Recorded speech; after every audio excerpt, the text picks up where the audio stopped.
Kasi po, sa batas po na ito, na nakapaloob po doon na dapat wala po magbibigyan ng ID ng hindi pa nakaka-attend ng orientation. However po, ano ba nangyari? Ito pong batas na ito ay na-sign at na-implement po noong taong 2022, post-pandemic. So lahat po, delay, di po ba? So na-delay lang po ang transition from national to local. Kaya hindi po agad kami nakapag-orientation. Kasi need po na i-capacitate po na po ng national ang local para makapagbigay po sa inyo. Okay? So, naging handa po, nagkaroon po ng proseso since August last year po, simula po noon, lahat po na ng new applicant at renewal since August po, ay na-orient na po namin. Okay? Kaya nga na po, dahil sa delay, nakapagbigay po kami ng mga IDs. Okay? Na wala po orientation kasi hindi naman po pwedeng tumigil po ang buhay natin. Diba? Nang dahil hindi pa sila nakakapagbaba ng protocol ay hindi na namin kayo magbibigyan po ng ID. Eh, kailangan po nyo ng ID. Hindi naman po pwede namin sabihin sa bago mag-a-apply na huwag mag-apply muna. At doon sa mag-renew, lalo yung nagtatrabaho na gumagamit po ng 7 days leave, ay huwag mo muna po mag-renew. So ngayon po, itinatama na po namin ang proseso. Okay? Kaya po, dapat ma-orient po muna bago mabigyan ng ID. Kaya lang ito pong outreach program po na ito, itong 4 na Sabado na bababa kami sa barangay to conduct orientation po. Ang target po ito, yung may existing ID na po na valid pa. Okay? Na magiging for renewal, so pag nag-renew na po kayo, hindi na namin kayo i-schedule pa for orientation. Okay? Para po mabawasan kayo, at ang amin nilang po i-entertain for orientation po ay mga new applicant. Kasi po, every Friday po yung aming orientation for new applicant. At maximum lang po ng 20 persons ang pwede natin accommodate kasi sa conference room po namin siya ginagawa at gusto po namin small group lang. Bakit po? Kasi po pag small group lang po, mas naiintindihan po kami. Okay? Mas naiintindihan, mas may interaction po, nakakapagtanong, sinasabi po namin. Nung po kami nagkaroon ng mass orientation, kaya ayaw namin ng mass. Kaya nagkaroon po kami ng NCOM. At least 100 lang po ang max namin per orientation sa barangay. Kung po sa sobra po, hindi po dapat aabot po ng 200. Nung nagkaroon po kami ng mass orientation po sa Victory Mall last year, prior po sa pagbibigay ng subsidy po, 1,000 po ata maligit ang nadoon, sila po din po lahat ang nagre-reklamo sa amin. Meaning, hindi po nila naiintindihan yung inihain po naming batas para sa kanila. Okay? Napaka-challenging po pag malaki yung crowd. Unang-una, nasa mall kami, hindi lang kami yung tao doon, nandun yung mga nagtitinda, nandun yung mga namamasyal, maraming nakikita. So, hindi po sa akin ang atensyon. Okay? So, sobrang dami nila. Siyempre, chika-chika, ang ingay po, mas malakas pa yung ingay doon sa mic. Kaya hindi po talaga nagkaintindihan. Okay? So, eto po, nag-decide po kami para po ma-address po yung issue na marami pa rin po may ID na walang orientation. Okay? Para hindi rin po maging crowded po yung aming monthly, twice a week na orientation. Pero ngayon po, sa sobrang dami po, every Friday po. Ang talagang schedule po namin ng orientation po ay dalawang Friday lang sa loob ng isang buwan. Kaya lang sa dami po ng new applicant at nagre-renew po, kinailangan po namin gawing 4 na Friday. 40 kada the Friday po ang ating aplikante. Okay po? So let's start. Ito pong batas na to ay RA 11861 po, or yung tinatawag natin the expanded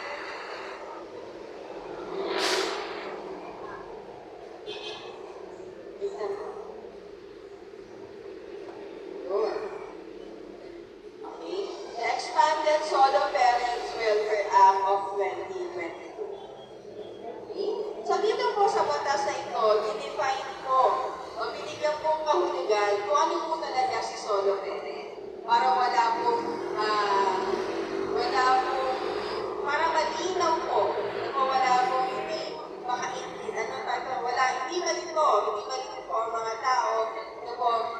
Ang kahulugan po dito sa batas ay ang solo parent na po ay isang magulang, a parent po, hindi plural, hindi madami, isa lang, who solely provides po ng parental care and support. So, sole, meaning siya lang. Okay? Siya lang po ang nagbibigay, nag-aaruga, nagbibigay mo ng mga pangangailangan. Okay? So, para matawag kayo ng solo parent under this definition, kayo po dapat ay una, wala po kayong kinakasama. So, we're talking about kinakasama. Bakit? Whether kasal o hindi, basta wala kinakasama. Okay po? So, kung kinakasama niyo po yung asawa niyo, kinakasama niyo po hindi yung asawa, hindi po kayo solo parent. Okay po, malinaw po yun. At wala po kayong parenting. Hindi kayo po ay nagkaasawa o kayo nagkaroon ng partner, nag-iwalay kayo. Iwalay pa rin naman po. Solo parent is not, hindi po siya dinidefine doon sa inyong relationship of being together or being apart. Pag sa co-parenting. Maaaring being apart po kayo, pero kayo ay may co-parenting, hindi pa rin po kayo pasok sa solo parent. Okay? Wala pong kinakasama at hindi nakikipag-co-parenting doon sa tatay or nanay ng inyong mga anak o dependent. Na naiintindihan po? So ano po ba yung co-parenting? Ang co-parenting po ay meron po kung other partner po ninyo o magulang po ng bata ay may communication, bumibisita at nagsusuporta. Okay? Sabihin niyo po sa akin, hindi naman po sapat ang sinusuporta. Hindi po sinasabi kung sapat, hindi po o sobra ang suporta. Ang tanong po dyan, kung nagsusuporta po. Bakit po? Kasi po, ang pagsusuporta po ay depende po sa kakayanan ng taong magsusuporta. Okay? Kung ang inyong pong demand, for example, ay 10,000 a month, pero yung pong tatay or nanay ng bata po ay 8,000 lamang ang kinikita or 10,000, kahit siguro po anong gawin niya, hindi niya maibibigay yun yung demand. O? At alalahanin po natin, bilang magulang po, tayo po ay may shared responsibility sa gastusin ng ating mga anak. Meaning, hati kayo. 50-50. Okay? Hindi natin pwedeng iaasa dun sa other magulang or partner po yung lahat ng gastusin ng ating mga anak. However, naiintindihan po namin na ina-acknowledge po namin na talaga naman po kung sinong magulang ang nangangalaga sa kanyang mga anak, yung po ang lugi. Tama po ba? Yung po ang lugi sa gastusin at lugi sa pag-aalaga. Ano po? Kaya nga po, pagdating po sa co-parenting, nung kung may communication at pagdalaw po, ay matatawag na na po parenting. Bakit po? Kasi po, yung dati yung setup, kung kayo magkasama pa, hindi nyo na po kaya ibalik yun para sa pangangalaga ng mga bata. Hindi na po pwede sabihin na hati kayo, umaga kayo, gabi siya. No po, hindi na po siya pinapayagan ng sitwasyon. So, bakit po? maaari po yung nakahiwalay sa inyo na magulang ng bata ay may kanya ng pamilya. Nagpakasal na. Maaari din po sila ay nagtatrabaho po sa malayo, nakatira na sa malayo. So, kahit ano po gawin natin, ito po, hindi po sila makaka-attend dun sa gusto nyong 24/7 na hatian ng pag-aalaga. At iba rin naman po ang usapin. Ito, pagdating sa madalas po, ang solo parent talaga ayaw na magpahiram. Opo? Sa totoo lamang po, marami rin naman po solo parent na ayaw ipahiram ang kanilang mga anak. At ang gusto lamang ay palalalawin at ipag-communicate. Pero hindi nga pwede ilabas ang pamamahay eh. Pero hindi po ganon.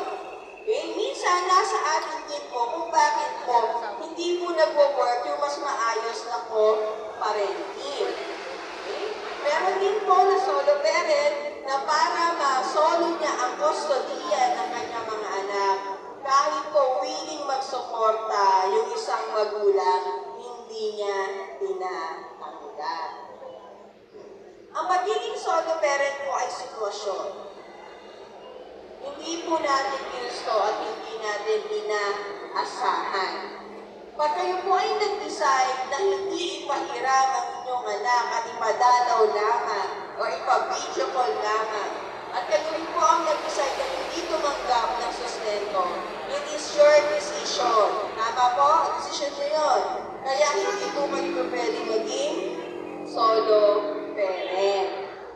Okay? Madalas po, pinagamit po natin ang ating mga anak para masakitan yung other parties. Kapag ganun po ang ating intention, it's not really for the best welfare po ng ating mga anak, hindi po tayo dito sa solo parent. Because you're creating the sitwasyon na maging solo parent kahit hindi naman sana. Okay? Naiintindihan po? With regards sa cohabitation po, lagi po natin yung iisipin po, kasi pwede mag-boyfriend, di po ba? Dito po sa bagong batas, pwede mag-boyfriend. Although po, hindi po siya pinapayagan. So, pwede naman po mag-boyfriend. Alam mo, nagiging problema, ang lagi niyo po dahilan sa amin ay boyfriend lang. Dumadalaw-dalaw. Iba po ang dalaw sa tungo na tutulog. Okay? Iba po yung 3 beses, 4 na beses na tutulog sa inyong bahay at sasabihin nyo yung boyfriend nyo lang dumadalaw. Okay? Ang dalaw ano po? May uwian wala? May uwian. Masasabi nyo mauuwi yung natutulog? Di po ba? Kung sila po ay habitually natutulog sa inyong pamamahay o kayo po ang habitually natutulog doon sa pamamahay yung sinasabi ng boyfriend or girlfriend, cohabitation po yun. Okay? Kasi ang walang kinakasama, walang tinutulugan iba. Naintindihan po natin? Kasi yung pamamahay mo, yun yun. At yung pamamahay mo, dapat wala din natutulog doon na madalas na boyfriend or girlfriend. O diyan tayo nagkakaroon ng problema.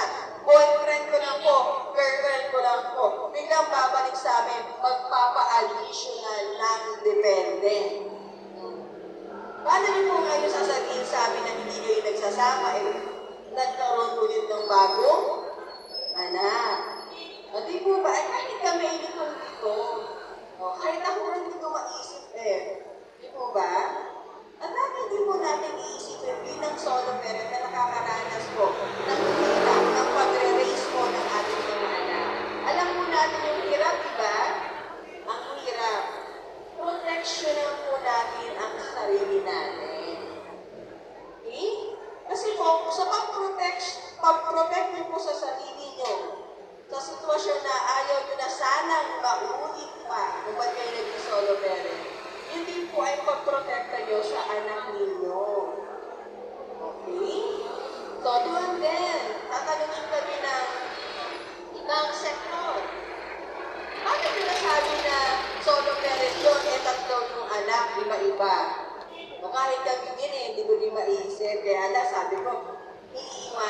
lagi. Sitwasyon na wala ka rin magagawa. Pero ano dapat po natin? Protection na po ang sarili natin. Kasi nga napakahirap naman. O, sa akala mo ba solo kayo, wala kayong pinakasama. O, diba? Pero kahit pinagtitikita na sa amin ng kapitbahay nyo, diyan po umuwi. Lagi po na dyan. Okay? Nasa ano? Okay. So dito po, i-define din po natin yung iba pang mga salita o words na ginamit doon sa batas para mas maintindihan po natin yung pagdating sa mga salita sa category. Okay? So, dito sa bagong batas, may tinatawag po tayong adolescent parents. So, although po wala, doon kami naghihirapan. Kasi hindi namin mabigyan ng ID po yung mga minor na naging magulang. Okay, so dito po sinasabi na yung batang lalaki at batang babae po na edad 19 years old pababa po, as long as sila po ang solely na nagpuprovide po at nag-aalaga po ng mga anak nila, sila po ay pwede bigyan ng ID. So, paano po sa batang babae? Yung batang babae na 19 years old and below po, nabuntis. Okay? Hindi pinanagutan. Ang magulang niya po ang nagpuprovide at nag-aalaga. Siya po ay pwede bigyan ng ID. Batang lalaking 19 years old and below, nakabuntis. Okay? Nung nagpanganak na po ang anak nila, iniwanan sa kanyang pangangalaga, hindi na po pinuntahan, iniwanan na, napabayaan na po ng pamilya ng nanay. Yung batang lalaki po, ang kanya pong pamilya ang tumutulong para buhayin at talagaan yung bata, siya po ay pwede bigyan ng ID. Adoptive parent. Kapag tinawag po kayong adoptive parent, ay meron po kayong legal na papel. Hindi po dahil meron kayong inaalagaan, yung tinatawag yung ampon. Okay? So, eto po kayo po ay nag-file ng adoption. At yung petition po ninyo ng adoption po ay naaprubahan na bigyan po kayo ng papel. Okay? Way back 2021 po, ang adoption po ay judicial process. Ano ibig sabihin po?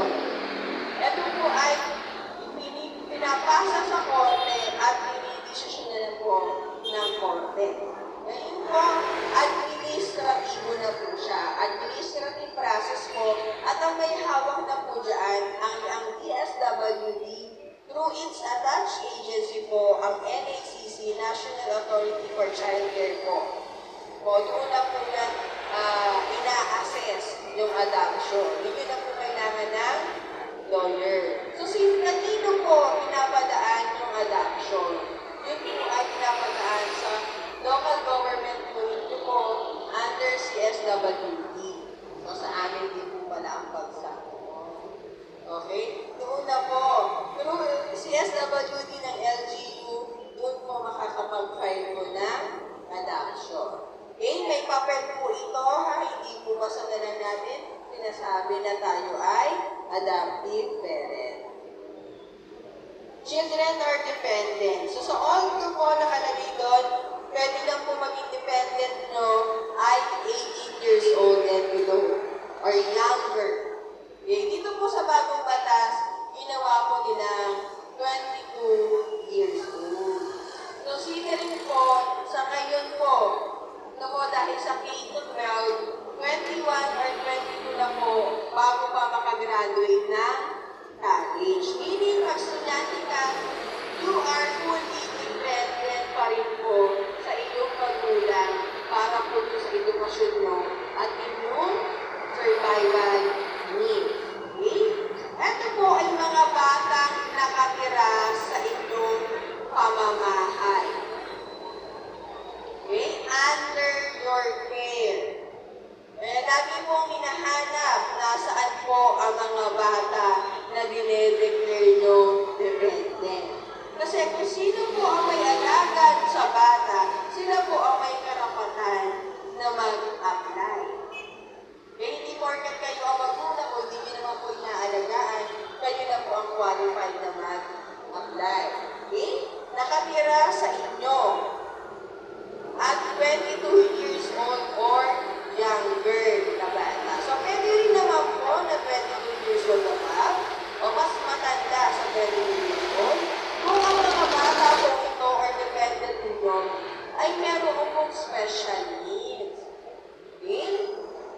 special needs or mga disability kung saan hindi po nila kayang alagaan at proteksyonan ang kanilang mga sarili. So, hindi po porket may PWD yung bata, pwede nyo na po ipa-under po sa solo parent. Okay? Sino po yung mga obvious po na pwede dito? Yung may mga special needs nga po, yung may mga mental disability. Sa physical naman po, yung mga bedridden na po. So may mga sakit po, yung dinadialysis, yung may cancer. Okay? Pag yung may mga cancer po ay naging cancer-free na, doon lang po pwede na hindi na po siya mapa-under. Okay? At yun naman po, dinadialysis ay nag-transplant na po, naging manageable na po, siya po ay nakapag-asawa na or nakapag-work na, hindi na rin po siya perfect. Kasi bakit po dapat fully dependent doon sa magulang. Okay po? Cohabitation. So dito po sa batas, dinefine ko na ang cohabitation po ay living arrangement. Okay? Ibig sabihin po, regardless ng gender. Basta po kayo ay nagsasama sa isang bubong, cohabitation po yun. Kahit po yan ay yung tinatawag nyo sa amin na tomboy, yung sinasabi nyo po sa amin na bakla, o ano pa man po ang kanyang gender doon sa LGBT community, ang pinag-uusapan po dyan, magkasama po ba kayo? Naninirahan sa isang bubong. Okay? Noong una at madalas na approach sa amin, hindi naman po ako magbubuntis niyan eh. Hindi naman po nakalagay sa batas kung nakakabuntis po yung ito, kasama.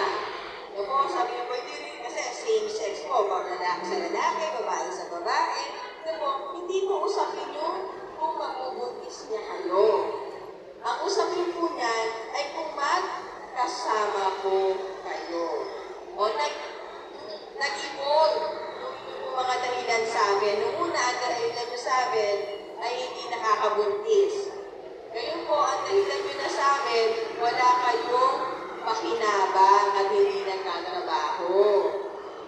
Ma'am, wala naman po yung naaambag nyo sa amin eh, hindi naman nagkatrabaho. Wala kayong pakinabang. Nandun po ba sa definition ng batas, pag walang pakinabang, hindi na kayo cohabitation? Hindi po. Living arrangement po ang pinag-uusapan natin. At yung desisyon po ninyo na makisama doon sa tinatawag nyo walang pakinabang ay inyo pong sariling desisyon at hindi po namin desisyon. Okay? Pero nakakalungkot po pag ganun ang dahilan kasi pinag-aalaman nyo naman eh. Diba? Pinag-aalaga naman nila. O, may pakinabang dito ba? Kasi nakakapagtrabaho sila.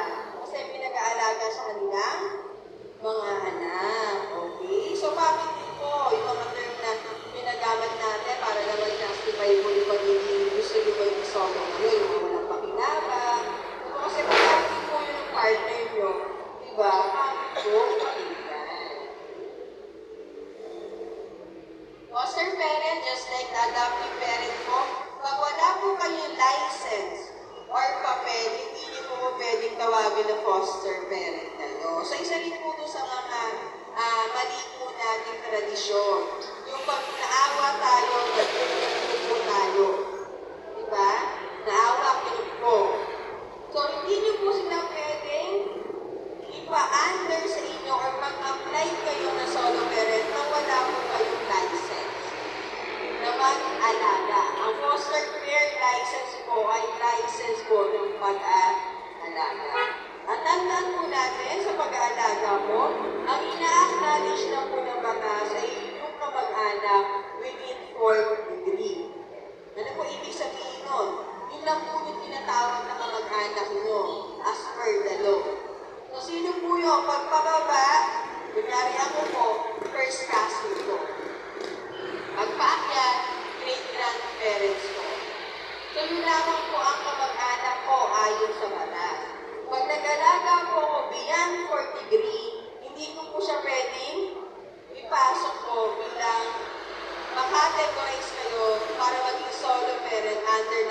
foster parent. Naintindihan ko? Kasi kailangan nyo ng license. Okay? At pag wala kayong license at kayo nag-aalaga po ng beyond 40 degree, or kahit hindi nyo talaga kamag-anak unrelated, pag nagkaroon po ng problema, kayo po ay may criminal liability. Okay po? Naintindihan ko? So yung license po ay manggagaling sa DSWD, National po, or sa NACC, the National Authority for Child Care. Legal guardian. So, ito po yung nagpa-black na dami pag meron mga scholarship. Okay? Nahingi ng certification. Nawawala ang mga magulang bigla at ang napunta sa office ay mga lola. Okay? Pag sinabi mong legal guardian, kayo po ay may papel galing sa korte. Okay? Ito po ay hindi basta sinasworn statement na ako ang legal guardian ng bata ko. Ito po ay pinapile sa court at yung korte po ang nag-i-decide kung qualified kayo maging legal guardian. Okay? Pag wala po kayong judicial degree po nang galing sa korte na kayo ang legal guardian ng bata, hindi po kayo pwede makapag-apply ng solo parent para doon sa inyong inaalagaan. Nabanggit na po yung parental care and support. So, relative within 40 degrees, sabi nga kanina, ito lang po yung degree ng pagkakamag-anak na ina-acknowledge po ng batas. So, dalawa pong klase yan. Pag sinabi po natin kamag-anak sa consanguinity, yun po ay ito. Ito po yun, na magulang nyo, anak nyo, mga kapatid nyo. Okay? Pag sinabi naman po, through affinity or by affinity, yun naman po ay doon sa kasal. So, sino po yung asawa nyo? Magulang ng asawa nyo, mga kapatid po ng asawa nyo, doon sa family ng nila. Okay? Spouse. Pag spouse po, kung matatawag nyo lamang po na spouse ang sarili nyo, pag kayo po ay kasal. Okay? Pag kayo po ay live-in lamang or nagsasama, hindi mo pwede sa spouse. Kaya kung may term tayo na live-in partner, common law partner. Okay? Sa Tagalog nga ng asawa, diba? Wala na atang iba. Kaya hindi nyo malaman kung sinabi asawa ko kung kasal sila o hindi. Okay? Sa term po, ano po sa English term, may mga English term po sila para ma-distinguish na natin. Yun na, spouse, at saka yung mga partner. Okay? Ngayon po dito sinasabi sa family code under Article 147, pwede rin naman daw kung tawagin spouse yung hindi kasal. Kaya lang, kailangan nyo ma-meet yung tatlong criteria under the law. So ano po yun? Una, matagal na po silang nagsasama. So yung sinasabi na kasal na lang ang kulang. Pangalawa, sila po ay parehong legally single. Meaning, pwede pong magpakasal anytime, hindi lang sila nagpapakasal. So, hindi mo po pwede na kaya hindi sila makapagpakasal kasi yung asawa, yung kanyang kinakasama ay may asawa sa una, kasal sila bago sila magsama. Or pareho kayo may unang asawa bago kayo nagsama. Kayo po ay dapat parehong legally single, pwedeng magpakasal. Okay, ang pangatlo po ay dapat exclusively o loyal kayo sa isa't isa. Exclusively living together kayo. Yung pamilya nyo lang po ang pinapamilya nyo. Okay, so hindi pwede na matagal na kayo nagsasama, pareho talaga kayo single, pero yung partner mo, dalawa ang pamilya niya. So, hindi po pwede yun, or vice versa. Kailangan ang pamilya nyo ay iisa na, yung buong pamilya. And that's the only time po na pwede nyo pong tawaging spouse ang inyong mga sarili. Okay po, nagkakaintindihan?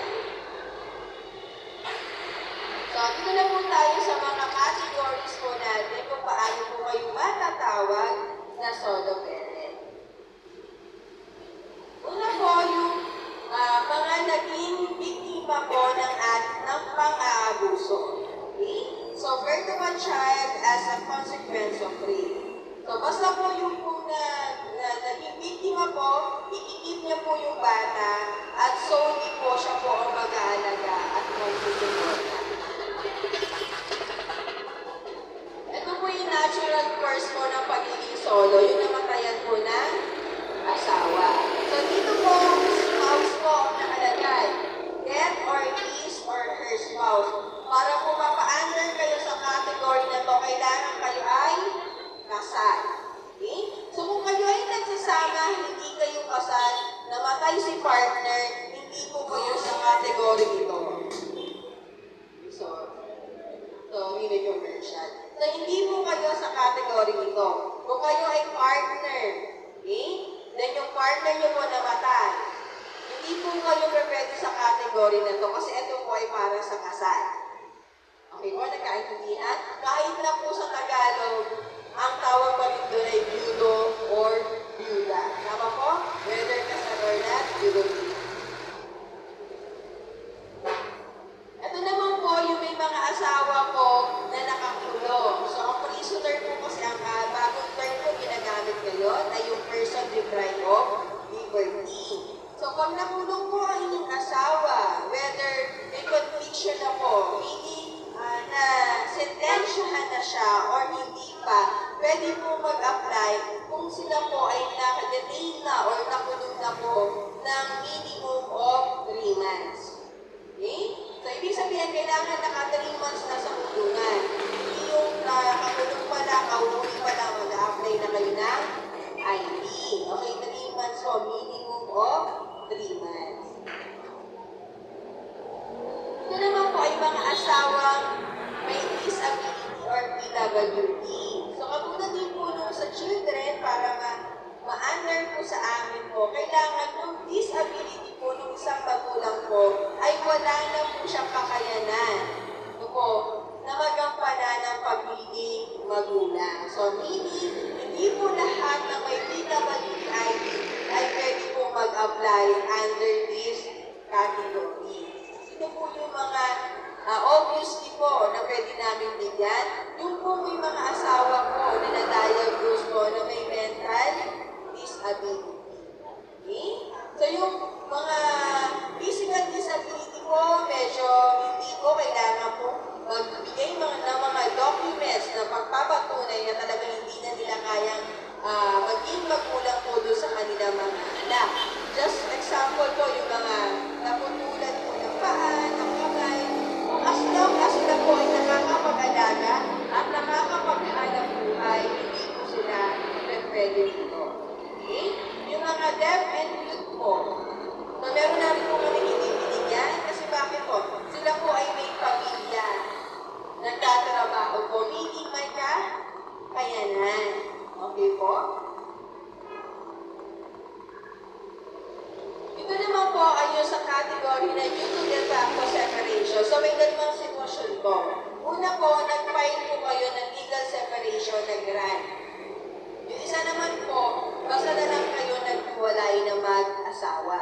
So yung walang legal na procedure, ang tawag po doon de facto separation. Okay? Dito po, kailangan 6 months na kayong hiwalay bago po kayo mag-apply.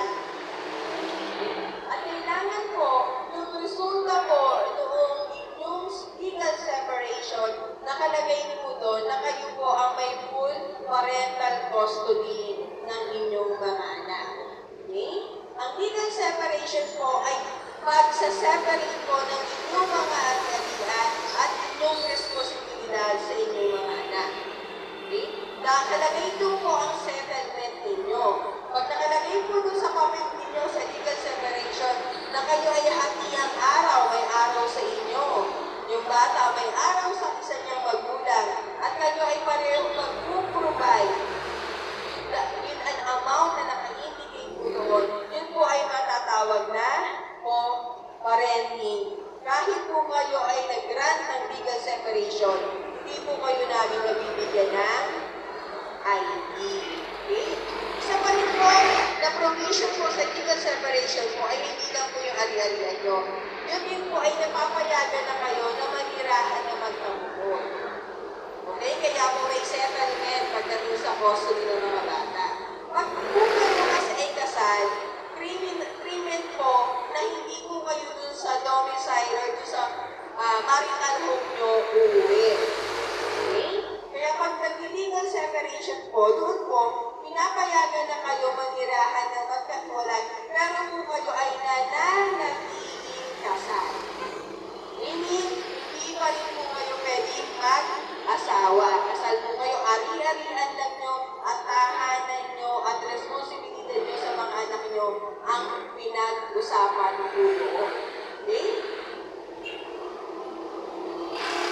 Ito naman po yung sa anal marriage po at yung kung pag-acknowledge po ng foreign decision po sa divorce. Okay? So, i-distinguish na natin yung difference po ng annulment and divorce. Sa annulment po, from the very beginning, wala pong nangyaring kasal. Dinidissolve po, binubura. Kaya po, pwede po ulit kayong mag-asawa pag nagpa-annul. Okay? Sa divorce naman po, cancel lamang po ang inyong kasal. Eh, hindi binubura.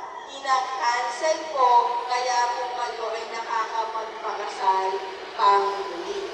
Kaya po, di ba pag sa divorce sa ibang bansa, nabibilang nila kung ilang beses sila nagpakasal. Sa annulment po, yung po ay i-dissolve at dinedeclare po na null and void from the beginning. Meaning, walang nangyaring kasal. Sa divorce, may nangyaring kasal. Kinansel lang ang validity noong kasal. Okay? So, bakit po nakasama pa sa divorce dito sa pag-a-apply po ng solo parent? Pero po kasi tayo tinatawag na acknowledgement of foreign decision. So, kabilang po sa divorce na pinagbigyan po na makapag-apply po dito sa solo parent. Pero under sa provision po ng family code na ito po, sino lang po yung na-acknowledge ang divorce? Pag po foreigner ang inyong asawa. Foreigner po ang asawa nyo, nagpakasal po kayo dito sa Pilipinas. Iniwanan kayo. Binabati na, nag-iwalay kayo. Lumipad po si foreigner, bumalik sa kanyang bansa. I-divorce po kayo foreigner sa ibang bansa. Yung divorce po na hinahil na nag-grant ng korte nila, yung po yung ipapa-acknowledge nyo dito sa Pilipinas. Through court. Sa korte po pinapa-acknowledge siya. Through court po. So, bakit po? Sabi po kasi ito sa family ko, ano yung term, sorry?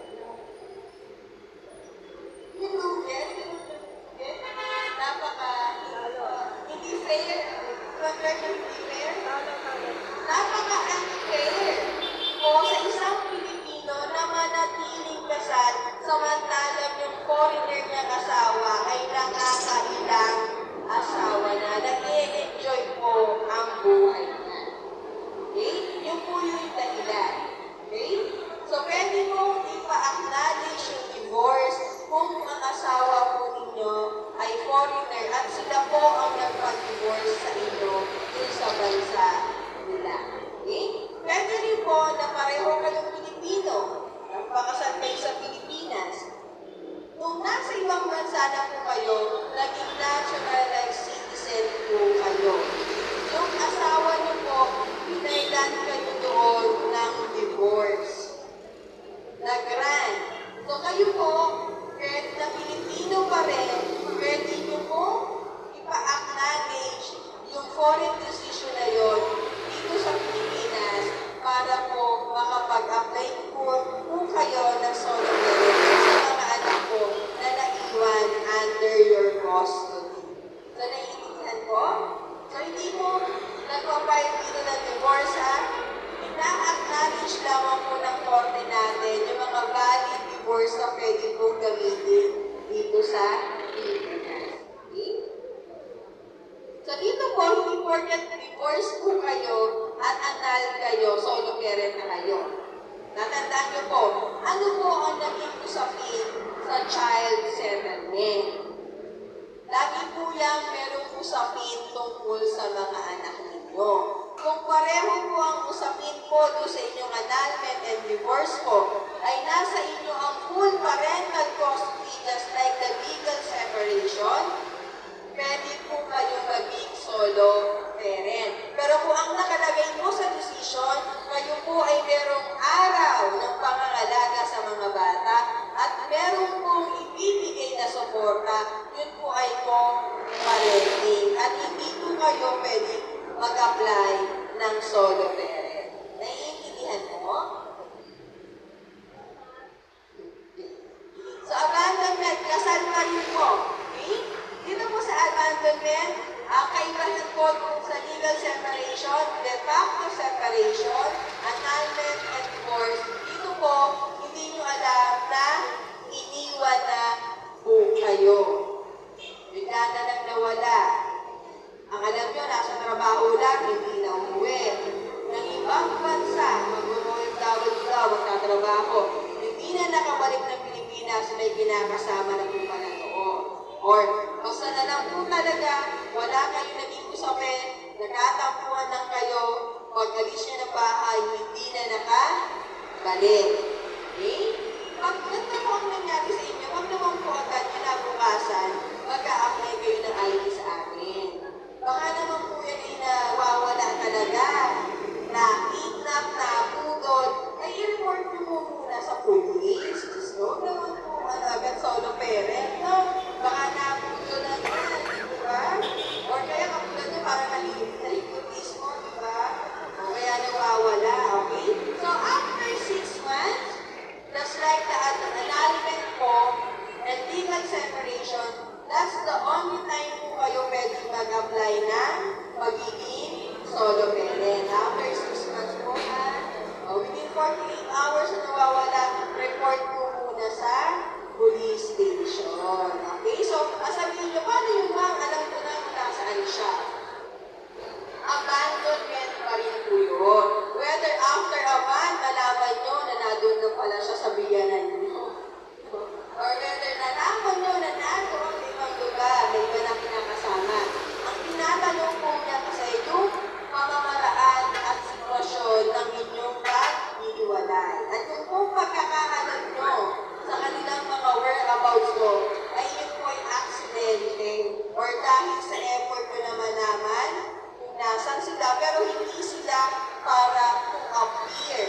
Tama po ba? Nag-a-appear po ba yung mga nang-abandonan? Hindi po di ba nagtatago?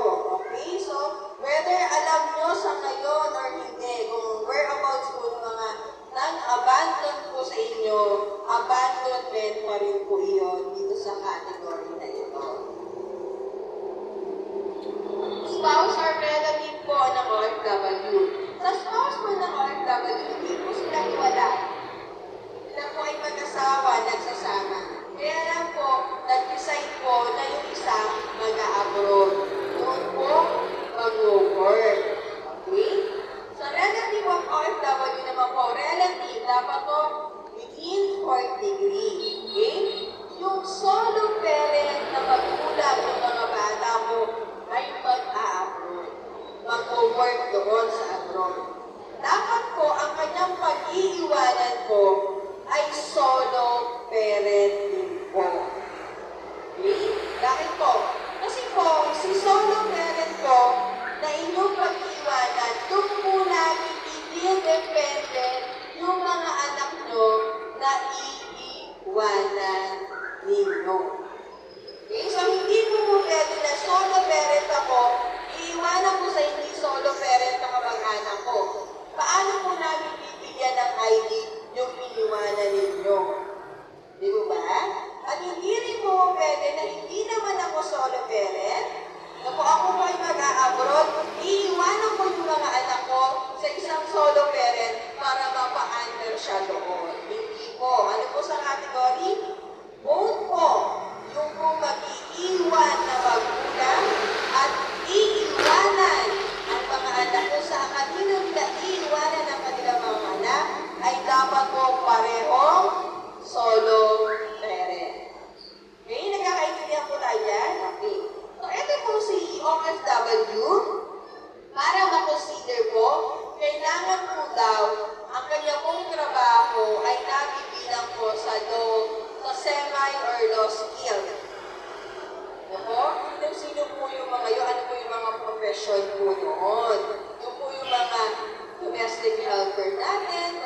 construction worker po natin ay nasa maintenance sa pag-ibig. Yun po yung madalas na yon. At may mga bansa lamang po na pinapayagan. So, alin po yung madalas? Ito po? Or alin po yung mga na-identify na bansa? So, yung madalas po ay nasa Middle East at nasa Asia. Okay? At sila po dapat po ay 12 months na continuously, uninterruptedly po na wala po dito sa Pilipinas. Okay? At sila din po dapat po ay kumikita lamang ng sobrang bilis. Na yung kita po nila ay kayang kitain dito sa Pilipinas, yun nga lang po, walang mahanap sa kakulangan ng trabaho dito sa atin. Okay? Sino po ba yung mga nasa law or semi-skilled? Ano po? Pagdating niyo po sa bansa na hindi kabilang doon, nagbabahi po yung category ng pagiging skilled po natin. Okay? For example po sa Japan and other developed countries po, pag construction worker po kayo doon, hindi po kayo pwede. Bakit po? Ang category po nila sa construction worker ay highly skilled. So, hindi na iba dapat po, yung bansa, ang category niya doon sa trabaho na yun ay low or semi-skilled. Yung construction worker po, madalas po, yun po ay low or semi-skilled dito po sa Asia or sa Middle East lamang. Okay? Pagdating po ng ating mga factory worker, sila po ay skilled or highly skilled po ang category nila. Pag nagtrabaho po sila sa Japan, Taiwan, and South Korea, pinakamababa po rin ang sahod, 50,000. So, nagdedepende po sa category ng bansang iyon, yung inyong pong possibility na makapag-apply po dito sa category ng spouse or relative of OFW. Okay? Naiintindihan po? So, bakit po hindi kasama ang mga seafarer? So, nung nagkaroon po ng bagong batas na ito, ang flag po ng aming application ay mga seafarer, mga asawa ng seafarer. So, lahat po sila ay na-disapprove. Bakit po? Ang kontrata po ng seafarer po ay 6 months or 9 months. Ano po nakalagay? Dapat isang taon na wala sa Pilipinas bago po makapag-apply yung asawa o yung relative po nung OFW. So, nakikipag-discussion po sa amin yung mga asawa ng seaman. Kasi nga naman daw, minsan inaabot ng 12 months o hindi isang taon. Kaya nasabi namin, yung kontrata po ang ating tinitingnan dyan. Kasi yung decision po nila to extend their contract is their own decision. Okay po? Tinatanong naman po kasi nga kung gusto rin po nila mag-extend or umuwi po sila as per the contract. Okay? At isa pa po, hindi talaga sila mapapasama kasi po, ang category po ng mga nagtatrabaho po sa barko ay skilled, highly skilled, and professionals lang po. Wala pong low or semi-skilled. Kaya kung makikita nyo po or maririnig nyo po, madalas po 50,000 po pataas ang kanilang sinasahod. Okay, so nagkakaintindihan na po tayo dito. Nasa gitna na naman ako. So, di ba kanina po nabanggit po namin na kahit po kayo ay namatayan ng asawa, pero hindi kayo kasal, hindi po kayo pwede sa category ng widow or widower. Kasi po kahit anong mangyari, basta hindi po kayo kasal, dito lang po kayo pwede mag-fall under. Saan? Married. Whether namatayan kayo ng asawa, pag kayo ay unmarried pa rin po ang category. Kayo po inabandonan ng inyong partner, pag hindi kayo kasal, unmarried pa rin po ang category nyo. Kayo po ay nag-iwalay, nag-de facto relationship. Ang balik na lang po ng de facto separation yung kasal. Pag hindi po kayo kasal na nag-iwalay kayo, hindi po mutual agreement na mag-iwalay, de facto relationship po ang tawag doon. Kahit po kayo yung de facto relationship, kayo pa rin po ay unmarried ang ating going. So, naiintindihan na po? Okay.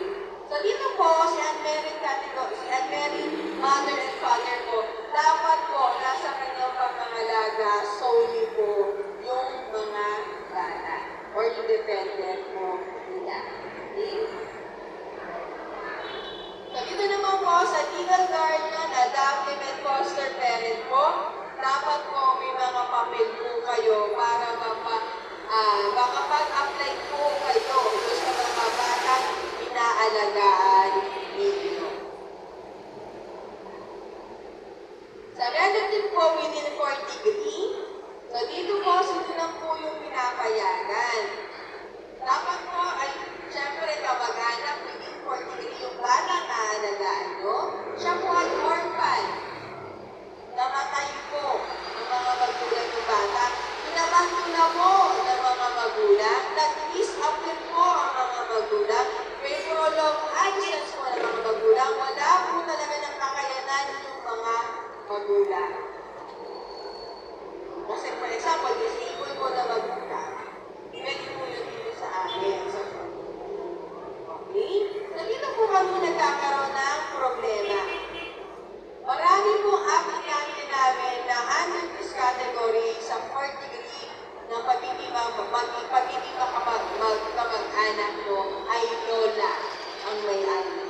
Kasi po, yung mga magagaling nilang anak, mababait nilang anak, ay pinaalagaan sa kanila yung kanilang responsibilidad. So, paano po naging dito naging maayos po? Dito marami kasi kami tinatanggihan. Bakit?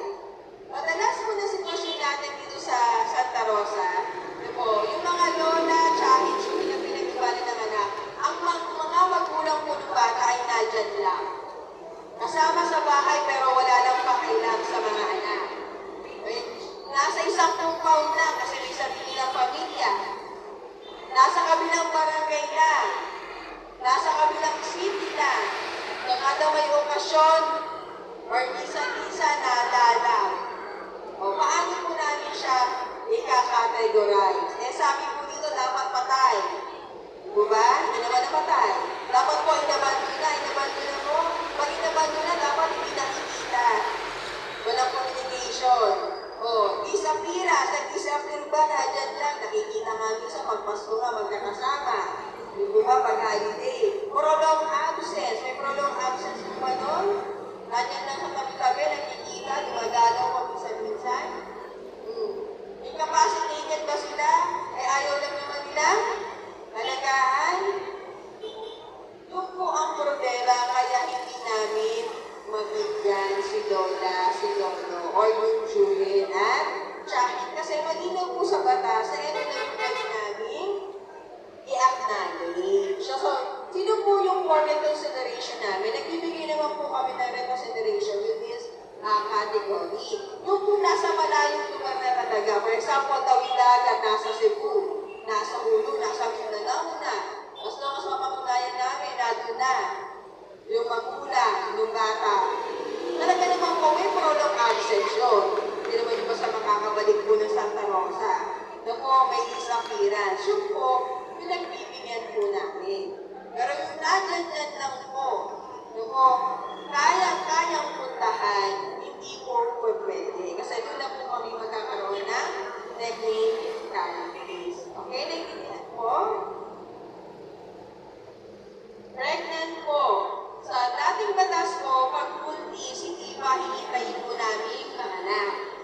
Dito po sa bagong batas, kahit buntis pa lang po kayo, pwede na po namin kayong bigyan ng ID. As long as iikip si baby, pagpapatuloy nyo po ang pagbubuntis, at kung tatay po nung pinagbubuntis nyo, ay hindi siya in-acknowledge. Okay? Meaning, hindi po kayo pinanagutan. At wala po kayong kahit sinuman na kinakasama.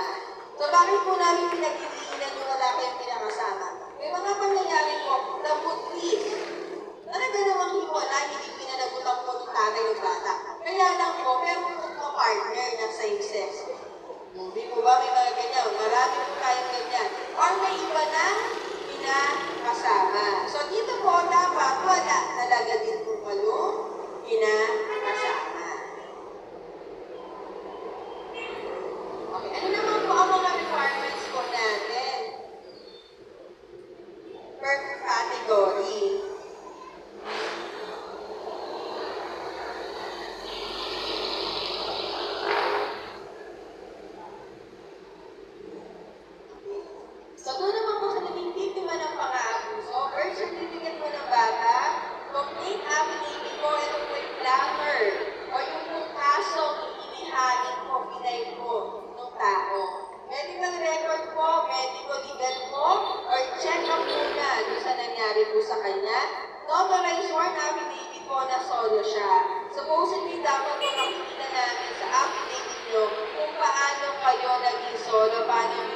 amin nasabi po na solo parent kayo. Then, affidavit ng barangay. So, sa 18 barangays po, 2 pa lang po ang nakakapag-comply dun sa batas. Maliit and Dila. Dila? Dila and Maliit. O, Dila and Maliit pa lang po ang nasunod sa batas. Sa inyo po, makikita nyo po certificate of solo parent pa rin, diba? Binibigyan ng barangay. Sa batas po nakalagay doon, dapat ina-attest kayo ng inyong isa sa inyong barangay officials na kayo po ay solo parent talaga. Okay? Then, certificate of attendance. Yung sinasabi po dito, certificate of attendance, yung po yun. Yung pag-attend nyo po ng orientation, may ibibigay po sa inyong certification. Okay?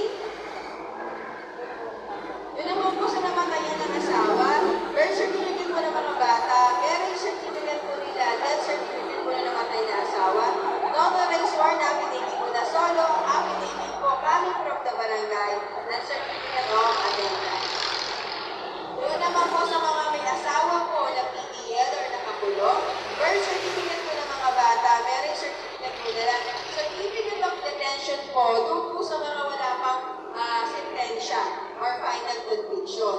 Kailangan po makita namin doon sa certificate of detention kailan po siya naipasok para mabilang po natin kung 3 months na po siya nakakulong. So bakit po kailangan namin makahingi o makapag-present kayo ng certificate of detention? Kasi may mga 5 days po na available. So maaaring ngayon nakadetain kayo habang inaasikaso mo po ang bail at pag kayo po nakabail, makakalabas na po kayo. Hindi na po kayo qualified supposedly pag nakalabas ng detention center. Okay? So pag kayo po ay may final conviction na po, kahit po yung court order nyo na lamang ang ibibigay nyo sa amin or i-represent kasi nakalagay po sa final conviction nyo po, ilang taon po makukulong yung tao. Okay? So, syempre po, nakalagay po doon kung kailan siya nahuli at hanggang kailan siya dapat makulong. Doon pa lang po, malalaman na namin na 6 months ay nababilang po siya na makulong. Okay? Then, ang mag-a-apply po sa amin ay naiwang asawa. Kasi po yung nasa loob. O yung nasa labas. Okay? Notarized sworn affidavit po na solo kayo. Affidavit po coming from the barangay and certificate of attendance. Doon naman po sa may mga asawa na PWD na pwede na-qualify po dito sa solo parent, birth certificate po ng mga bata, marriage certificate po nila, medical record or certificate po nila na nakalagay po na wala na po kayong kakayanan to perform your parental duties po at PWD ID. Doon po sa mga obvious naman po talaga na pwede po dito under this category, isang beses lang po namin silang po ng med-cert. Like for example, may mental disability. Na po kasi hindi naman na po talaga siya mapupuriba na ma-manage na medical. Okay? Pero yung iba po, like yung physical po, na po, hinihingian po yung kasi maaari po na cured na kayo. For example po, kayo po ay na-paralyze. Na po, while paralyzed po kayo, pag kayo po ay naka-recover, hindi na po. Po, kasi kaya po hinihingihan po namin yung kada renewal ko ng med-cert po. Okay? Notarized sworn statement po na kayo po ay solo parent, barangay affidavit po, at certificate of attendance. Doon naman po sa legally separated po or de facto separation po sa kanila, de facto separation sa kanilang mga asawa, birth certificate po ng mga bata, marriage certificate po nila, judicial review po of legal separation yung galing sa korte. Kailangan po namin yun kasi tininan po namin yung custody po, yung yun po naging settlement sa custody ng mga bata. At pag hindi naman po kayo dumaan sa legal, yung legal separation na process at kayo po ay in de facto separation, ang kailangan niyo po ibigay sa amin ay yung affidavit of who is interested person po na ina-attest po yung inyong pag-iwalay. So, malinaw po dapat natin po yung sitwasyon ng pag-iwalay ninyo at kailan po kayo nag-iwalay. So, napaka-importante doon. Bakit po? Kasi di ba pinibilang po 6 months bago po kayo makapag-apply. Okay? Affidavit po na kayo po ay solo parent. Affidavit po galing sa barangay and certificate of attendance.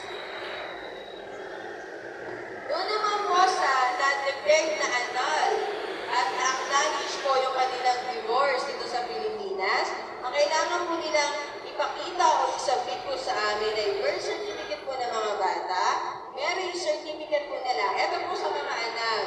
Kailangan po maipasa niyo po marriage certificate sa amin ay yung may annotation na po. Ano po yun? Sa Pilipinas po, pag nagpabago po kayo, so birth certificate or marriage, hindi po kayo binibigyan ng panibagong marriage or birth. Ano po? Hindi po binabago yun. Yung pa rin po ang gagamitin nila, may naka-type lang po or nakasulat sa gilid. Yun po yung tinatawag na annotation. So, kailangan makita po namin na nakalagay doon by virtue of ganyang batas, null and void na po yung kanyang kasal. Okay? Yan, judicial degree po na siya ay annulled na. So, tatanungin niyo po kami, bakit meron na nga kaming kapunay na na-annulled kami at final and executory na yun kasi lumabas na sa PSA copy ng aming marriage ay hindi pa po kami na galing sa korte. Kasi yung galing sa korte po, doon naman po namin tinitingnan kung kayo po ay co-parenting or not. Okay? Kung nakalagay po doon ay full custody po ay sa inyo, solo kayo. Pero kung hindi po, kayo po ay co-parenting. Then yung kung naipasa po, just na ipasa at nag-grant ang korte, yung po sa acknowledgement ng divorce, kung divorce naman po. Then, notarized one affidavit po na solo kayo, barangay affidavit po at certificate of attendance. Doon naman po sa mga inabando na po ng asawa, birth certificate po ng mga anak, marriage certificate po nila, affidavit po ang two disinterested person po na inaatas po yung abandonment po at dapat nakalagay din po yung date po nung nasabi nyo kung kailan po kayo inabando na. Police or barangay record po yung pagpablatter din po. So before po ang gusto po namin ay police. Siyempre, mas ano po, di ba, pag sa pulis, hindi mo pala pwede na lahat sa pulis namin, di ba? Blatter. Kasi po, dahil nga po kayo ay kasal, di po, may criminal crime po pala, pag inabando na, pwede po kayong magkaso. Okay? Dahil kayo ay kasal, it's a crime na abandonahin po kayo ng asawa nyo. At pag kayo po ay nagpa-blatter sa PNP, dapat tutuluyan nyo mong kasuhan yung asawa ninyo. So ngayon po, ang advice sa amin ng PNP, kung hindi naman po kayo magkakaso, sa barangay na lang po tayo magpa-blatter. So yun po ay in-ordinate po namin sa BAUSI. So sa BAUSI po ang blatter natin. So kailangan lang po sa blatter natin sa BAUSI, kung ano po nakalagay sa affidavit nyo, yun din po nakalagay sa blatter. Lalo na po pagdating po sa date, sa kailangan po, uniform po at tugma po sila. Then affidavit po na kayo po ay solo parent, affidavit po galing sa inyong barangay at certificate of attendance.